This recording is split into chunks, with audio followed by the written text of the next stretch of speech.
Hello everyone and welcome back to my channel. My name is Sydney if you're new here, and if you're not new here, then welcome back. So it's been a hot minute since I filmed a video. Life has just picked up and gotten really crazy in the last 2 to 3 months. And so I thought a little catch-up video was in need. I felt like we should do this. So a few months ago, I uploaded a video on my channel about being a freelance social media manager, marketer sort of thing. So I do handle like social media for clients and things like that. And you guys had so many questions. That video did really well. And so I thought I would just ask over on my Instagram, which if you're not following, be sure to follow there.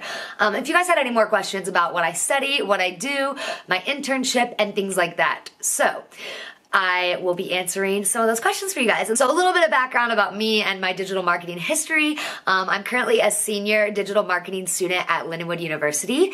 This is my last semester.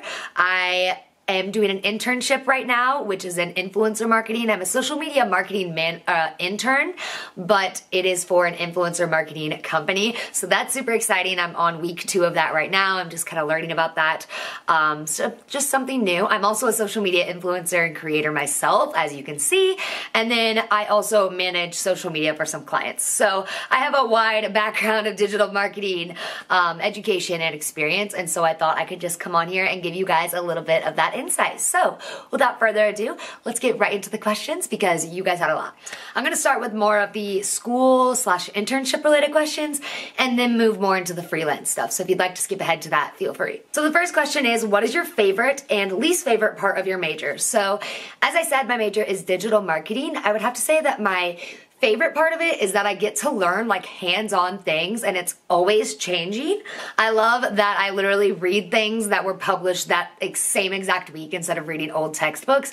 And I love that I get to do social media on the side. Like a lot of my projects that I've done have been with my actual social media platforms like my YouTube channel or my Instagram page, and learning how I can grow those but also do it for a client. I think that's my favorite part. But then my least favorite part of my major is that everything is changing. And so something that I could learn in a class even like 2 years ago when I first started my degree is now outdated because like the platforms change so much and the marketing tactics change a lot. So I would say that that's my least favorite part, is just having to kind of keep up with it and always learning, which isn't a bad thing, but I guess it's just, yeah, that's how it is. The next question is, how is your internship going and what are you learning? So my internship is going great. As I said, I work in influencer marketing as a social media marketing intern. A lot of what I do is source creators for campaigns for the clients and things like that. So it's really cool because I get to learn the other side of social media influencing, because I've always been the influencer dealing with the brands, and now I'm kind of working and seeing the backside of that. So I've learned a lot about what goes into it, and it's not just like scrolling on Instagram to find creators. Like there's so much that goes into it.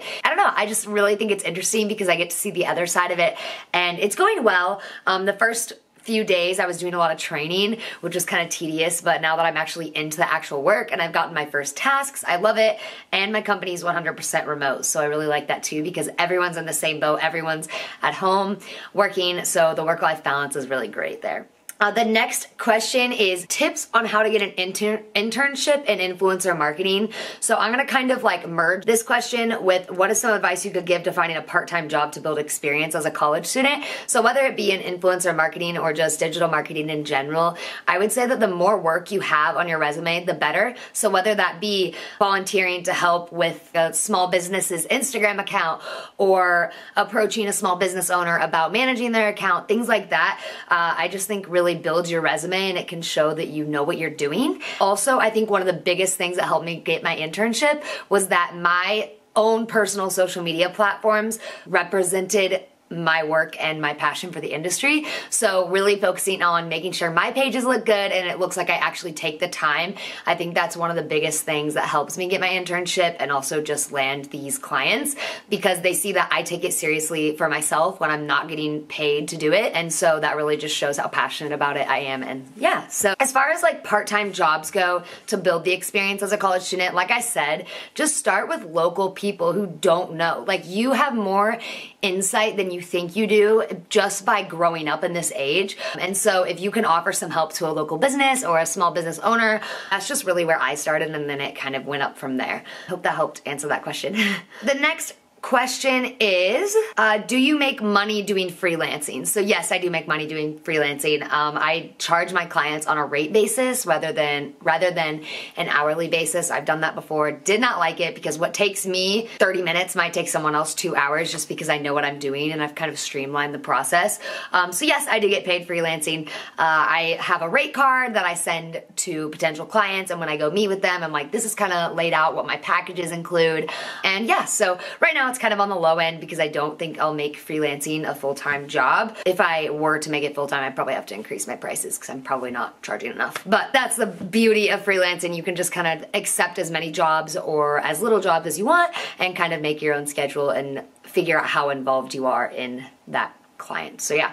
Kind of more life questions, because I was kind of talking about how I don't want to do it full time. How are you dealing with all of the big life milestones coming up? Like, how are you doing with that? So, as I said, I'm in my last semester. A lot is changing in my life, and I'm in a long-term relationship, a long-distance relationship at that, and so we're focusing on closing the distance soon. I'm going to be graduating, looking for a full-time job. It's a lot right now, to be honest. Life in your 20s is really confusing, and I think that people don't talk about it enough, so I'm glad that there are so many YouTubers out there now that are talking about it, because I feel like I would feel really alone if they didn't. But I definitely think that a lot of changes are going to be coming up in my life, both in my work life and my personal life. So be on the lookout for those. Be sure to subscribe to follow this journey. But I think one of the biggest things right now is just like adapting, because I'm not really a student because I'm only in one class, but I'm not working full time, but then I also live at home. So it's just like a really confusing time in my life, and I'm sure anyone who's going through this will know exactly what I'm talking about. But I'm looking forward to the big life changes. I'm trying to stay optimistic and keep my options open and just keep my eyes open and like just really feel not closed off, because I don't want to shut off any opportunity that may be out there for me because I'm scared of it. But yeah, that's I guess how I'm dealing with it.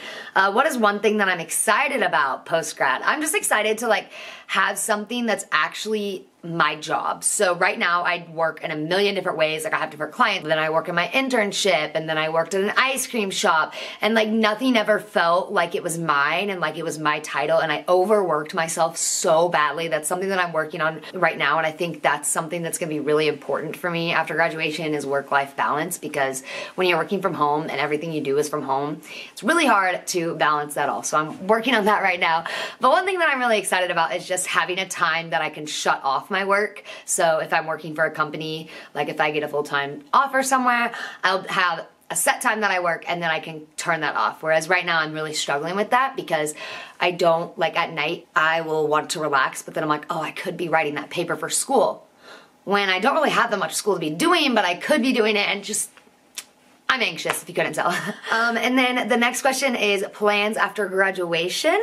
So right now, I think I'm just keeping my options open, as I said. I don't think that I want to work for myself 100%.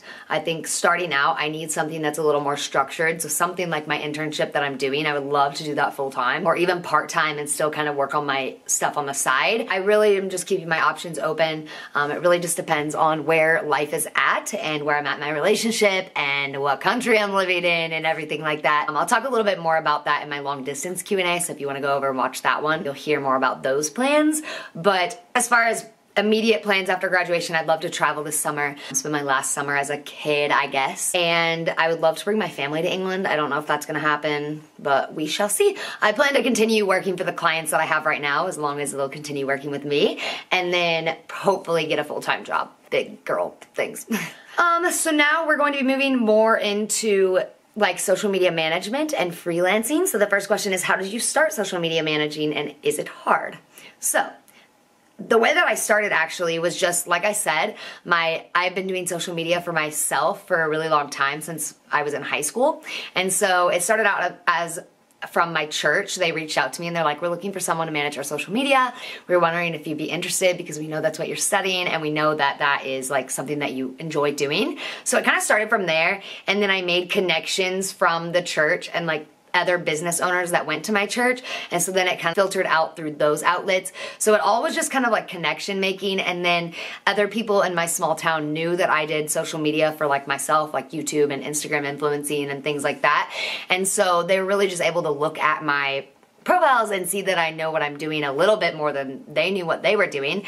And so yeah, that's kind of how it started. And then people would just recommend me to other people, and word of mouth is huge in this business. And then is it hard? I would say yes and no. I love what I do and I love social media and I'm really passionate about it, so I don't think that it's very hard. What is hard is kind of balancing it all and switching gears when you're doing work for multiple clients. Like one client might have this focus while another client has this, and they're focusing on this platform while they're focusing on this platform, or they have a campaign running, or they have an event that they need to post about. So it's just kind of keeping all of those things in line, the organization and the being able to bounce between the different industries and the different clients, I would say is the hardest part. But the job itself is not very hard, simply because I just kind of know what I'm doing. I've learned over the years to kind of streamline the process and make it easier for myself. So now I'm gonna move on to some questions that came from my video of being a freelance social media manager. So the first one was, if you are looking to go into social media management, freelancing, what should we learn and what free courses would you suggest?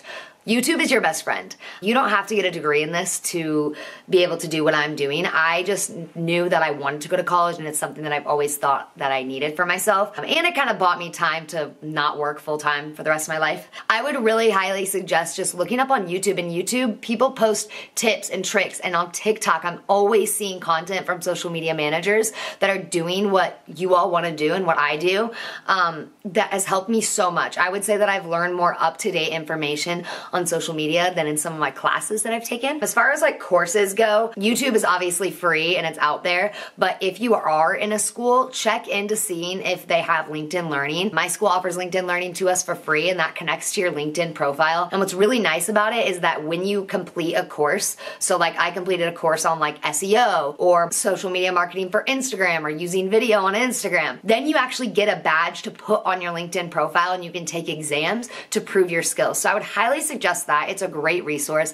I don't know exactly how much it costs if your school doesn't offer it, but I've learned so much from that, and then it demonstrates your knowledge to people that you might be pitching at for clients and things like that. They can go to your LinkedIn and see that you completed these courses on LinkedIn. They can click on it, they can see what it's all about, and it just really builds your credibility and your understanding a lot, I would say. Then someone asked, how do you market yourself and your services? So I've kind of keep saying this over and over again, but having a social media presence yourself is so important. You don't have to be social media, like a social media creator or an influencer, but if they think, oh, I hear that Sydney does social media, and they go to look up Sydney and her Instagram's completely blank, her Facebook hasn't been updated in years, her Twitter is so outdated, and she doesn't even have a LinkedIn, why would they hire you to be a social media manager? Making sure that your profiles are up to date and you're optimizing those so they can serve as a resume, because really that's what they are. They're living resumes, and just yeah, I can't express that enough. I learned that in my personal branding class, and it's honestly been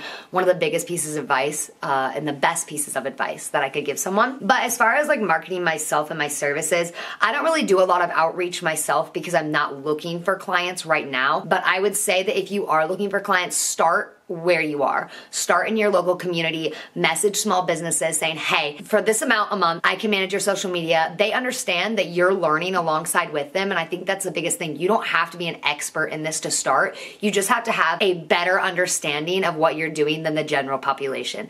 And a lot of us have that from simply growing up in this age. So start with local businesses. Send them a message on Instagram and be like, hey, I know that managing your social media can be a lot. When you're a small business owner, you're trying to juggle it all.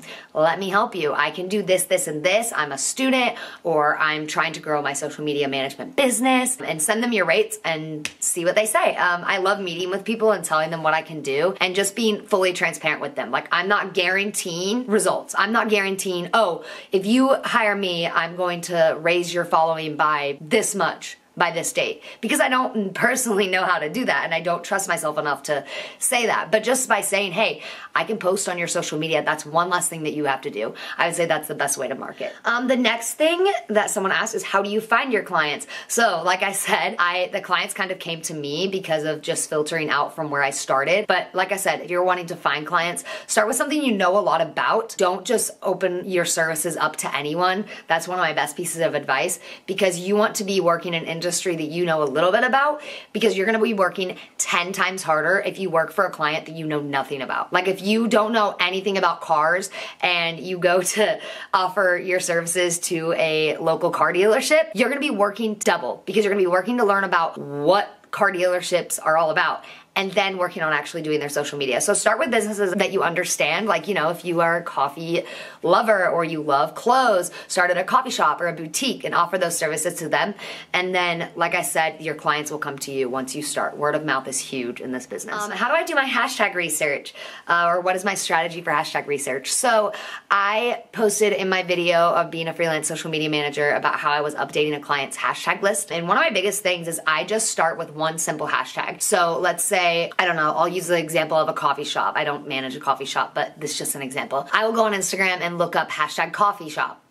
And then I will look and see the top posts and see, oh, is this kind of content like what I will be posting? And then you can click into coffee shop, into that post, and see what other hashtags they're using. And sometimes Instagram will even suggest hashtags in that category or in that industry. And so I just like clicking around, making a strategy. I try to aim for hashtags that are like really high in reach, and then in the middle, and then more local hashtags. So like in the town, or in the, you know, if your state or your city has a hashtag that they use for tourists, use that too to kind of be discovered in all places. Like I said, a lot of this information is available on TikTok or YouTube, and that's honestly how I learned. So I would say my hashtag research strategy is to just start by looking at what other people are doing, clicking through, seeing what hashtags would work for them, and then building out a list that doesn't always have a hashtag with 1 million posts, because what are the odds of your posts showing up in the 1 million posts? Probably not very high. So I like to pick some in that range, and then some in the middle range, like in the thousands,